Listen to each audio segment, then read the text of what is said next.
We continue now at the top of Daf Yud Amud Aleph and Meseches Makkos. This is Makkos Daf 17a. And the previous summit, the Gemara was discussing if you have produce that you didn't take off mais or ani, is that considered to be tevel or not? And the Gemara suggested on the previous summit that it's a machlokas tanoim. The question is, when it comes to demai, do you have to separate mais or ani? Rabbi Eliezer says you don't have to separate mais or ani at all. And the Chachamim say korei as Hashem, that you call the name of mais or ani, meaning you refer to a certain part as mais or ani. V'yeino tzarech lahafresh, but you don't have to actually physically separate it, you just designate it as mais or ani. Rashi explains, Korei ve'in tzarech lahafresh, dekevan shekara olav shame.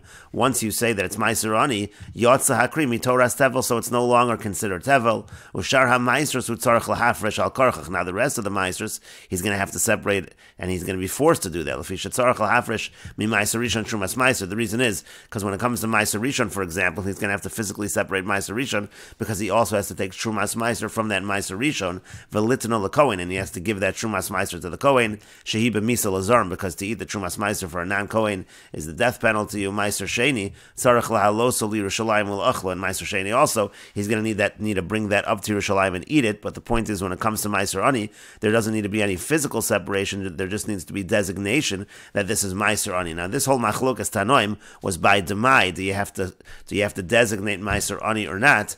And the Gemara says, my lav is it not? But halkamiflagi, it's exactly this machlokas.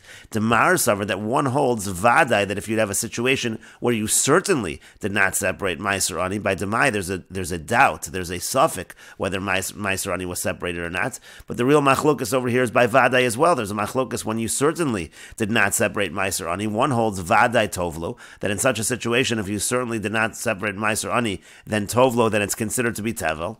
Umar savar, the other one holds vadai eno tovlo, that if you certainly did not separate the meiser ani, but that's not considered to be tevel. That's exactly the machlokas over here.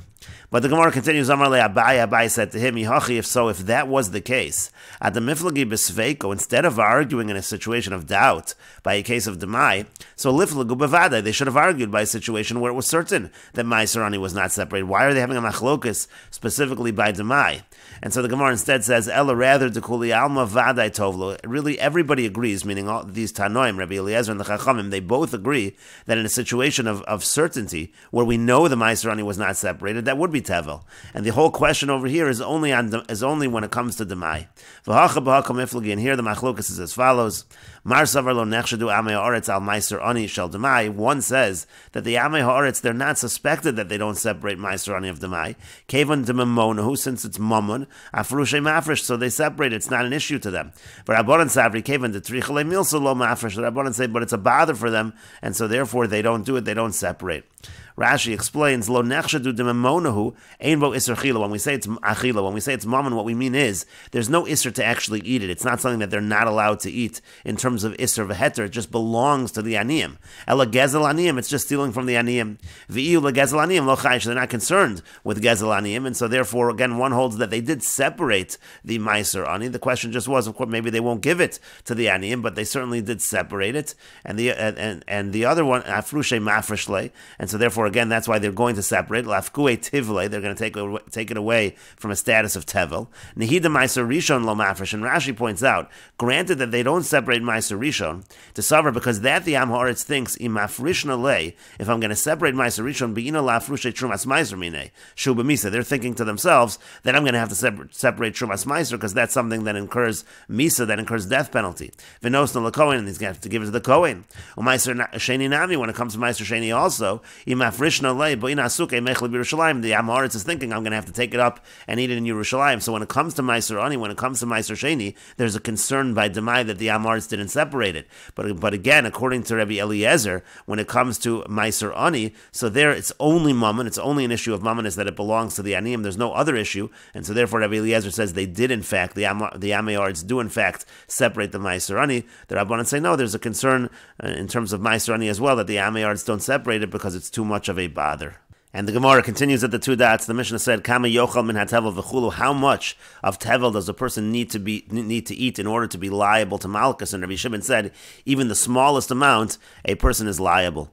And the Gemara says, "Amar Rabbi, Amar Rabbi Shimon ben Lakish." Rabbi says that Rabbi Shimon ben Lakish says, "Machlokas b'chita." The whole machlokas in the Mishnah is by wheat. In other words, by meat. Rabbi Shimon says that even the smallest amount of wheat, even one kernel, the person is chayiv malchus. Aval bekemach, but let's say it would be flour. Divrei hakol kazayis. There, everybody agrees it has to be a measure of a kazayis, because when it comes to chita, when it comes to a kernel of wheat, that's kibriyasa. That's like an entire creation, similar to, let's say, an ant. But when it comes to kemach, which is already crushed up, so then it needs to be a kazayis. That's what Reish Lakish says. Rabbi Yirmiyah, Amar Rabbi Shimon ben Lakish, rather, that's what Rabbi says from Reish Lakish. And Rabbi Yirmiyah says that Rabbi Shimon ben Lakish says, "K'machlokas bazu, kach machlokas bazu." It's the same machlokas. When Rabbi Shimon says by a chita, it could be any amount, he would say the same thing by kemach. Any amount is going to be chayiv malchus. And the Gemara continues to Nan. We learned in our Mishnah, Amar lahem Rabbi Shimon. Rabbi Shimon said to them, "Iatem modimli, don't you admit to me ba'ochel nemola kol shu chayiv, that if a person eats even the smallest ant, he's going to be chayiv." You see, it doesn't need to be a kazayas. So Amar lo, so they said to him, the sages said to him, Memnei shehi kibir yasa. That's different because that is an entire creation. Amar lah, and he said back to them, Af chita achas kibir yasa. Even one kernel of wheat is an entire creation. But what do you see from that conversation? Chita in kamach lo. You see that it applies. Rabbi Shimon applies his logic to wheat, but he would not apply it when it comes to flour.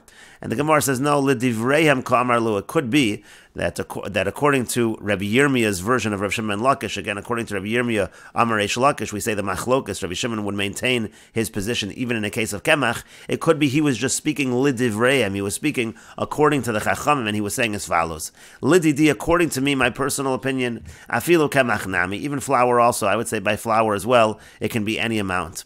Ela lididchu, but according to you, odu li mihas techita achas kiber yasa. At least you should admit to me that one kernel of wheat, that's considered an entire creation, and a person would be liable for that. For Rabbanan, and the Rabbanan respond to that, biryas neshama chashuva chita lo chashuva. When it comes to the creation of a soul, we're referring here, let's say, to a creature like an ant, so that's considered chashuv. That's important. But when we're talking about a kernel of wheat, that's not chashuv, and therefore that would not be considered enough. It would have to be a kazayis. And the Gemara continues, Tanya Kavasi de Rabbi Yirmiyah. We have a brisa that supports Rabbi Yirmiyah's version of Reish Lakish, that Rabbi Shimon maintains his position in all situations, even when it comes to kemach. And it says over here in the brisa, Rabbi Shimon Omer, Rabbi Shimon says, Kol shehu Makkos, that when it comes to lashes, any amount is enough to be liable. Lo amru kazayis elul inyan carbon. When they said kazayis, when they said an amount of a kazayis, that's only in terms of bringing a carbon that is not for malchus. And again, that is consistent with Rabbi Yirmiyah's version of Reish Lakish, that Rabbi Shimon maintains his opinion not only by a situation of a chita, but even by kemach. And the Gemara continues with the Mishnah listing cases that receive malchus, that receive lashes. Ha'ochel bikurim, if somebody eats bikurim ad shelo kara aleim, before the psukim are recited, you're supposed to recite various psukim, arami oved avi. When a person brings bikurim, if you eat the bikurim before the psukim are said, that's going to get lashes. Kadshe kachim chutz lakloim, let's say a person eats kadshe kachim, holy of holies, in terms of karbonos, eating that outside of the curtains. Rashi says kadshe kachim chutz lakloim, o sha'achal kadshe kachim bizman mishkan. We're talking in the times of the Mishkan, chutz l'kloim, outside of the curtains of the courtyard of the Mishkan. Again, that's going to be lashes, kachim kalim. If you eat kachim kalim, those are the lesser holy karbanos. If you eat that, or umaiser sheni, or a person eats maiser sheni, chutz l'choma, outside of the wall of Yerushalayim. Hashover esa etzem bepesach hatar, if somebody breaks the bone of a pure carbon pesach, in all of these cases, hareza lo karboim, the person is going to get 40 lashes. Aval hamosir betar, but if somebody leaves over the carbon, meaning to say noser, when it comes to the pure carbon pesach, v'hashover betame, or let's say somebody breaks the bone, but it is an impure carbon pesach, eino lo karboim, so in that case, the person is not going to get 40 lashes. Hanotel eim al habonim, let's say a person takes the mother bird together with the fledglings. Rabbi Yehuda says, Loka ve'eno mishaleach. Rabbi Yehuda says, that's a violation of the lo saseh, gets malchus, and there's no longer an opportunity to send away the mother bird. But the Chachamim say, no, mishaleach ve'eno loka, send away the mother bird, and then there is no malchus. Essentially, the Chachamim are saying that it is considered a lav hanitak le'aseh. And the Gemara and the Mishnah continues the haklal. This is the rule. Kol mitzvahs lo saseh. Anytime you have a negative commandment, sheyesh bo kum aseh, where there is an aseh that can, so to speak, fix the lav. Again, a lav hanitak laseh, ein chayav and oleh. So then you're not liable according to the Chacham. That's why in this case you're not liable, and you're not going to receive malchus. And Rashi explains, Hamoser B'tar Eino Loka. Again, if somebody leaves over the Karban Pesach, the pure Karban Pesach, there is no Malkus Kedamar La'el that we said earlier. B'Hakasav Litin Asay Achar Los Asay. Again, that's also a Lav Hanitak L'Asay. It says anything that's left over, you have to burn it in fire, and so that's the Asay that fixes the Lav. Essentially, again, you're not going to get Malkus. Hashover Etzem B'Tamei. Somebody breaks the bone of the Karban Pesach that's Tamei. Kedamrim B'Psachim V'Etzem Lo Sish Berubo B'Kosher V'Lo B'Posel. The halach of not breaking the bone applies only to a kosher Karban Pesach, not to one that is disqualified. And then at the end of the Mishnah, there was a machlokas tanoim whether there's malchus by the violation of not sending away the mother bird. Loka ve'eno meshaleach. Again, according to Rabbi Yehuda, there is malchus in that case, meaning kasavar shalach meikara mashma. According to Rabbi Yehuda, you were supposed to send away the mother bird before you took the young birds. Ve'in kan lav shenitak le'aseh, and so therefore it's not a lav shenitak le'aseh. It's actually that the aseh precedes the lav. The afagav dechsiv shaleach tashalach achar lo sikach. Even though the words shaleach tashalach are actually written after lo sikach, the aseh is actually written after the lav. Lav lameimradim lokach tashalach. It doesn't mean to say that if you took the young birds, you should send away the mother bird. Ela lo sikach ela shalchena kodem lakicha. What it means is don't take the young birds. You should send away the mother bird before you take them. The Chachamim say mishalech ve'eno loka. No, even after the fact you could send away the mother bird, you won't get malchus. Kasavri shalech achar lakicha masham, because they hold that the sending away is after the taking. V'lav shenetak lasehu, and therefore it is a lav shenetak liaseh. And the Gemara says, Amar Rabba bar bar Chana, Amar Rabbi Yochanan. Rabba bar bar Chana says that Rabbi Yochanan says, Zu divrei Rabbi Akiva stimta. The opinion of our Mishnah that the reading of the psukim by the Bikurim is ma'akev is required. That's the opinion of Rabbi Akiva stimta. When we say stimta, we mean that sometimes a stam Mishnah, an unattributed Mishnah, follows Rabbi Akiva. Aval Chachamim Omer, but the Chachamim say Bikurim, when it comes to Bikurim, Hanacha ma'akeves behen. Hanacha, placing it, that is required, but Kriya ein ma'akeves behen. But reading the psukim is actually not required. Rashi explains, Zu divrei Rabbi Akiva masnisin dekatani bikurim kriya ma'akva b'hu. The Mishnah which says that the reading of the psukim by bikurim is required, Rabbi Akiva, that's Rabbi Akiva, shayaragil Rebbe listom devara b'mishnah b'stam b'kama makomos. There are several places where Rebbe would have a Mishnah that is unattributed, but it actually is Rabbi Akiva.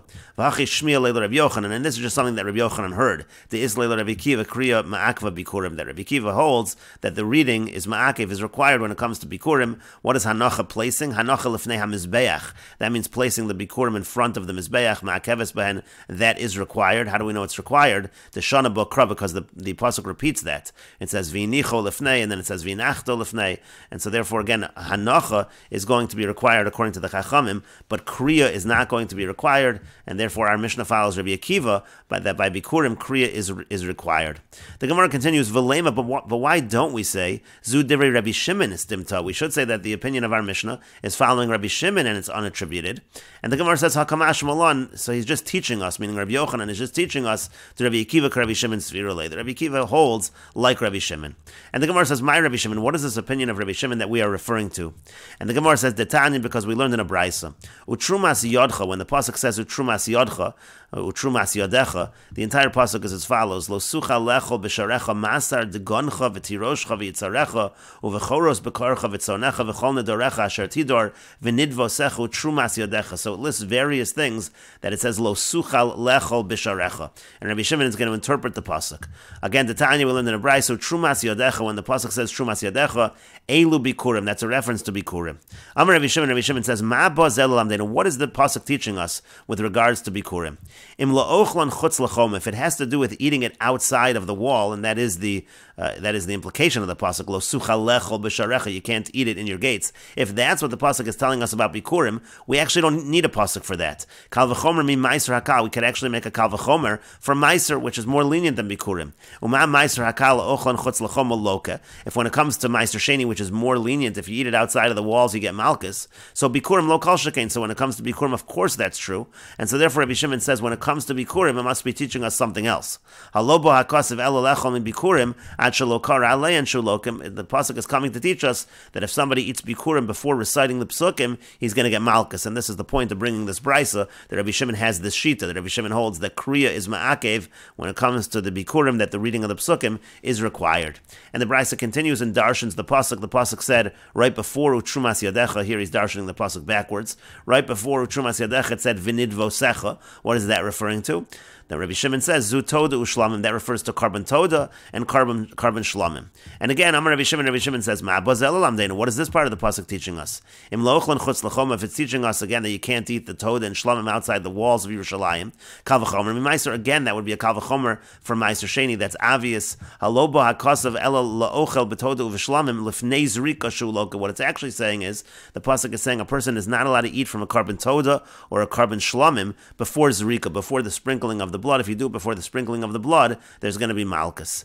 And the pasuk said uvechoros. What does bechoros refer to? Zehabachor. That refers to firstborn animals. Rabbi Shimon, and again Rabbi Shimon says, Ma bazel lamdein. What is this teaching us? If it's teaching us that you can't eat it outside of the walls of Yerushalayim, kal v'chomer meiser. Again, there's a kal v'chomer from Meiser Sheni. And im lifnei zrika. If it's teaching us you can't eat from the bechor before sprinkling the blood, kal v'chomer mi todu shlamim. The bechor again is holier than todu shlamim, so it's a kal v'chomer. That's also obvious. Haloba hakasav ela la'ochel min habechor afilu la'achar zrika shuloka. What it's actually teaching us is, if somebody eats from bechor even after zrika, the person is going to get malchus.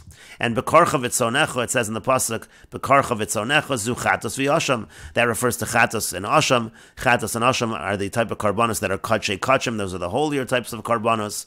And again, Rabbi Shimon says, Ma bazel lamdein. What is this teaching us? Im la'ochlan chutz l'choma. If it's teaching us you can't eat it outside of the wall, kal v'chomer mi meiser. Again, we have a kal v'chomer from Meiser Sheni. Im lifnei zrika. If it's saying we can't eat from it before sprinkling the blood, kal v'chomer mi todu shlamim. That's a kal v'chomer from todu shlamim that are kachim kalim. They're less holy. Im la'achar zrika. If it's saying you can't eat after zrika, kal v'chomer mi bechor. That's a kal v'chomer from bechor. Halobo hakasav ela la'ochel mechatos v'yasham afilu la'achar zrika. Rather, what the pasuk is saying is that if a person eats from a chatos and asham even after zrika, but if he does it chutz l'klam, if he does it outside of the curtains, meaning the curtains of the azara of the Beis Hamikdash shuloke, so then he is going to get malchus. And the pasuk says nidarecha. What's nidarecha refer to? Zu ola. That refers to carbon ola. And again, Rabbi Shimon says, Ma bazel lamdein. What is this teaching us? Im la'ochlan chutz l'choma kal v'chomer mi meiser. If it's teaching us you can't eat it outside of the walls, that we already know from meiser. Im lifnei zrika kal v'chomer toda shlamim. To eat before the sprinkling, that's also a kal v'chomer from toda and shlamim. Im la'achar zrika kal v'chomer mi bechor. If we're talking after zrika, that's a kal v'chomer from bechor. Im chutz l'kloim kal v'chomer mechatos v'yasham. If it's outside the curtains, that's a kal v'chomer from chatos and asham. Halobo hakasav. So rather, the pasuk is only coming to teach us. And Rashi explains with regards to bechor, afilu la'achar zrika shulok. It said again that if he eats from the bechor even after sprinkling the blood, the person gets malchus. Rashi says im zorhu. That's talking about a non-kohen eating from the bechor. She'ena bechor nechel ela lekohanim, because bechor can only be eaten by kohanim. V'zuhi azharasa. This is the warning. This is the negative commandment. Over makom achar aseyu. In another place we can find in asay a positive commandment. De'eshkechon ba'ach bechor shor v'sam yalach, because it says a positive commandment again that it's eaten by the kohanim. And im la'ochel la'achar zrika, if we're talking about eating it after zrika v'hu zar, and the person is a non-kohen, and this is referring to the chatos and asham eating it after zrika, and the person's not a kohen, kal v'chomer mi bechor. That's a kal v'chomer from bechor. Again, we already said that by bechor. Well, kamei mefarish my chomer de chatos mi bechor. The Gemara later on will explain why a chatos is considered stricter than bechor. And then the Brisa mentioned chutz l'kloim, outside of the curtains. Again, that's a reference to the fact that by the chatos and the asham, even after zrika, chutz l'kloim, you're not allowed to eat it outside of the curtains. V'azhar saseh. That we also have a positive commandment warning. Matzinu baba makom acher. That's found in a different place. It says b'makom kadosh te'achel b'chatzar oel moed. It says that it has to be eaten. Again, these karbonos, when it comes to carbon chatos, when it comes to carbon asham, they have to be eaten in a makom kadosh in the courtyard of the oel moed. Again, that's referring to when we're talking about the Mishkan, and we will continue with this discussion in the next video on Daf Yud Zayin Amud Beis.